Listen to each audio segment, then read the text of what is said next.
Greetings viewers, Eric the Car Guy, also known as ETCG1 when I post videos on this channel. And of course we start our videos with, if it is your birthday, I want to wish you a very special happy birthday to you. I'm in a really good mood. Why am I in a really good mood? Because, well, it's a week later, but I just did 1,500 miles in the Fairmont without issue.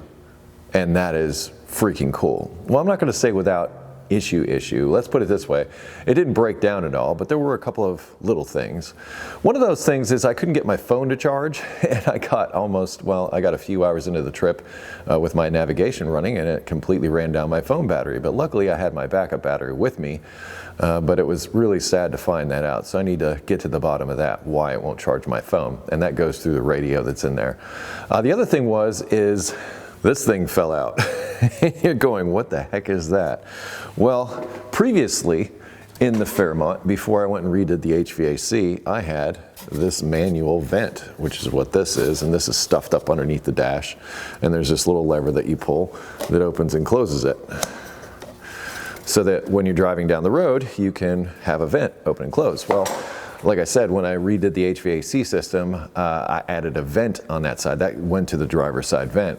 And when I did so, I had to plug the hole, which is what I did with this. Well, this sort of, I noticed a little bit of wind, and I was like, ooh, and it was colder too. So I was like, that's kind of chilly. I'm gonna turn the heat and figure out why this is blowing now.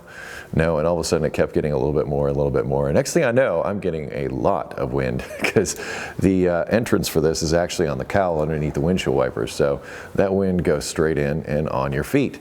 So I turned up the heat and went the rest of the way. I didn't even bother putting that in there. I figured I'd fix it later. But that's it. That is it. And I'm sure the burning question on most of your minds, in fact, I posted a video that I'll post a link to in the description. I did a time lapse of my entire drive down to Jekyll Island, Georgia from Cincinnati. It took about 13 hours, and everybody wants to know, what was the fuel economy, Eric? Well, that's a difficult question because I don't know the exact size of my fuel cell because it's a custom fuel cell. But near as I can figure, I was getting somewhere between 15 to, let's say, 16.5 miles per gallon. Originally, I thought it was 18. But then I did some figuring and some math with actual numbers. And what I can gather, the tank I think is about 19 gallons. And I know I can go about 200, 280 miles on a tank or so. I didn't run it completely out of fuel. I didn't want to run it completely out of fuel. I didn't want to test that. But from what I could see, that's about what I'm getting. So it might be a 20-gallon tank, I'm not sure. But a good solid 15 miles per gallon in this hot rod. Yeah, right? So how did you do that, Eric? Well, the fifth gear, the way it's geared, and I went into this telling everybody exactly what I wanted to do, which was to have a car that would cruise down the highway effortlessly. And that's what I got. And that's not just the power that the engine makes, that's also how everything is geared. It's like your 10-speed bicycle. You know, you hit the right gear, you're cruising along, you're not making a whole lot of pedal effort. And that's basically what I'm trying to do with my engine with this. So in fifth gear, cruising at 75 miles per hour, that thing is only at 2,000 RPM, which is pretty stinking low. In fact, that's lower than my Legend 6-speed, which is about 2,500 RPM in sixth gear. But that being said, it's not working too hard. And then when I lean into the gas at that point, the cam is just starting to kick in around 2,000 RPM. So is the turbo. So I don't have to make a whole lot of effort to pass, or more importantly, that thing ate up the mountains in Tennessee and North Carolina and South Carolina. It just blew through it just walked up those mountains like there were nothing. I left it in fifth gear and I was just flying up the hill. So it's freaking cool, okay? I mean, as far as a road car, the Fairmont, flying colors, aces. It's also quite comfortable. I mean, some people don't like the bench seat, but I'll tell you, it's actually very comfortable compared to what they do today.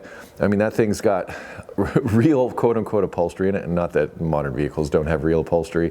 This has like old springs. It's like an old couch. It's got, those wavy springs. It's got padding and then stuff on top of that. And, so it's got a lot of gush, a lot of give. It's made for fat American butts. Anyway, it's as far as comfort, I was quite comfortable in the bench seat, and you know, I didn't charge up the air conditioning, and I didn't do that on purpose because the big pipe on the side there, I need to remove that every time I need to get to the spark plugs on the passenger side. Well, I also need to disconnect one of the AC lines, so I haven't charged the AC system yet, but that's coming. First thing I want to do is I want to take said pipe, I want to cut it so that I can put another flange in it so I can remove a small section and not have to worry about disconnecting that AC line. So we'll see if the AC works next time. But that being said, it did get a little toasty, like sitting in traffic. In fact, I got caught in some serious traffic on a couple of different occasions. But the fans kicked on, and it didn't really go above 200 at all. But those fans were working, I could tell. So I think during the summer, especially when I'm running the air conditioning and I'm driving on a drive like this one, I'm gonna have to figure out some sort of venting system. Now, I've thought about cutting a hole in the hood above the turbo to let the heat out there. I've thought about lifting the rear of the hood so that, you know, it's gonna look a little stupid, but it'll lift the back of it up so that the air can get out that way. Also thought about an oil cooler, which would help bring some temperatures down. Anyway, as far as the drive part of my trip to Jekyll Island, freaking cool, freaking fantastic, and I drove my hot rod 1,500 miles to the car show. I babied it the whole way because I wanted to make sure I got home. I also packed my trunk full of tools and a really kick-butt toolkit, which I'm thinking about making a separate video about that to show you that stuff. But point is, that part of the trip, excellent. Now, it gets even better. I get to the actual car show, Caffeine and Octane on the beach, in case you were wondering, links in the description to all that stuff. I get there. First day there was Friday. Well, I got there Thursday night. First day there, first day of the show was on Friday. The car's a hit. Car's a total hit. People walking by, best car at the show. Like, some people actually said that. They really said that. Love this sleeper, love this car, love everything about it. Just so complete, utter validation for me going the route of a Fairmont. Yes, it's an ugly car, and I had a lot of people on my regular YouTube channel tune out because it's an ugly Fairmont, we don't want anything to do with it, ew. Well, you didn't get what I was doing. These people apparently do. And I was very happy for that. In fact, I had walked out and was looking at some of the cars, and the car show came back, and my friends that were at the metal rescue booth, who I was there with, said some photographer stopped by and left his business card. He wants you to call him. I said, oh, okay. So I call him up, and it turns out he's a photographer for CarCraft magazine. Yes, CarCraft magazine. Now, I want you to come back in time with me, like 20 or so years, to where I didn't have a TV, anything. I had a radio, I was living by myself, and actually it was one of the happiest times of my life, but I would sit after work and read CarCraft magazine, learning how to build hot rods. David Freiberger, in fact, I read a lot of his stuff. Way before Roadkill, way before any of that stuff. CarCraft magazine was like my Rolling Stone. Now, the Fairmont has been shot to be featured in CarCraft magazine. Yes, you heard that correctly. This car, first car show, first time out, got a video or a photo shoot for CarCraft magazine. This car will be in CarCraft magazine coming up. Trust me, I'm going to shout it from the rooftops when the actual issue comes out. But yes, Fairmont project featured in CarCraft magazine. Cover of the Rolling Stone moment for me, seriously. And I'm not saying I'm making the cover, it says it's featured. They're not saying they're giving me the cover or anything like that, but secretly in my heart of hearts, I'm wishing for it. Because I would just love to walk in someplace and say, better yet, this scenario is like this. I drive up to the convenience store or whatever, look at the newsstand, and the car that I drove up in is sitting there on the newsstand. Total nerd moment. Yes, absolutely. That was freaking cool. Now, if that wasn't cool enough, and you know, I'm going to put this out there now because we shook hands on it. And when you shake the hand of a man from Texas, that word is golden. And I did. And this was also videotaped, but not by me. Another thing I did on Saturday was I attended a celebrity panel. And then I got to hang out with somebody I've become fairly good buddies with, let's call it. And that's Mike Finnegan. And he had his blast with me there, and he checked out the car. He liked the car. Also, Brian Fuller of Fuller Moto checked out the car. He also liked it. Aaron Kaufman was also on this celebrity panel that I was on. And I've met him a couple of times in the past, but never really took the opportunity to talk to him. And I figured, well, we're at Jekyll Island, we're on this panel, I'm gonna go over there and introduce myself and say, hey, what's up? Well, we hit it off, and we started, there was a dinner immediately following the celebrity panel after we got done with that. We're at that dinner, and we're carrying on a conversation, and let's just say it was maybe a little too loud. And there were people up on stage that were talking and doing things at this dinner. There was other things going on, and honestly, we were being a bit rude. So somebody came over and asked us to quiet down. And I looked at Aaron, Aaron looked at me. I said, listen, man, my car's out in the parking lot. You want to go check it out? And he's like, yeah. So we left. And we go out into the parking lot. He's looking at the car. He's liking what he sees. And one of the things that he really liked was the engine, and the engine's displacement, to be precise, which the Fairmont has a 363 cubic inch displacement.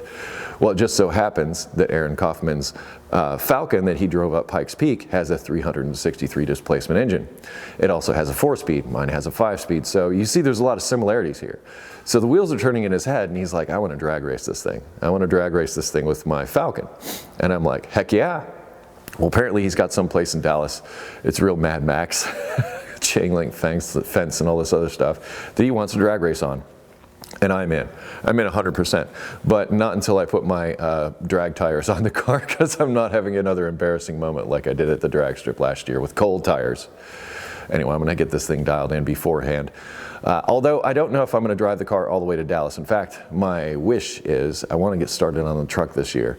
And I've decided what I wanna do with the truck. And what I would like to do with the truck is I would like to make that into a vehicle that can tow a car trailer. So I wanna beef up the engine, transmission, I'm going with an automatic, go through the rear end and the brakes, and that's pretty much it. You know, once again, I'm not going to touch the body or any of that kind of stuff, but I do want to beef up the vehicle's performance and make it so that I can cruise down the highway towing this at 75 miles per hour and get decent gas mileage. That's the idea. And I would love to tow this down to Dallas, do the race. If I break it or something, so what? Put it back on the trailer it home. That's the thought. That's the current thinking. So, Aaron Kaufman, like I said, shook my hand for the drag race. I want to drag race Aaron Kaufman. Yes. So first car show, first time out, Jekyll Island, just mind blown. But I'm not going to take up too much more of your time because you've got a lot to chew on in the comments there. And I'll leave you to that, little keyboard people, or big keyboard people, whichever category you fall in. Once again, like I said, I'm in a really good mood. I had a blast in the Fairmont. The Fairmont did awesome. It is doing exactly what I built it for. And I am extremely proud. And it was a long, hard road to get here.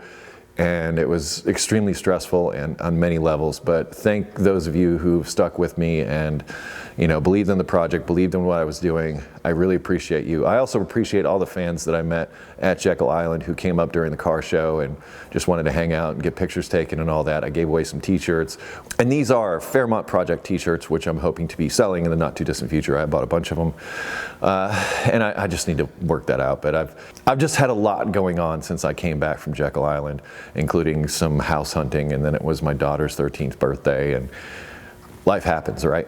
Anyway, I'll get to this stuff one step at a time. If you have automotive questions, air@thecarguy.com, link down in the description. Also, additional information linked down in the description, such as Jekyll Island and Caffeine and Octane on the beach and all that sort of thing. Special thanks to the people at Caffeine and Octane on the beach for having me out. Also, Metal Rescue for having me down there at their booth. Fantastic. Be safe, have fun, stay dirty. Thank you for watching. I'll see you next time.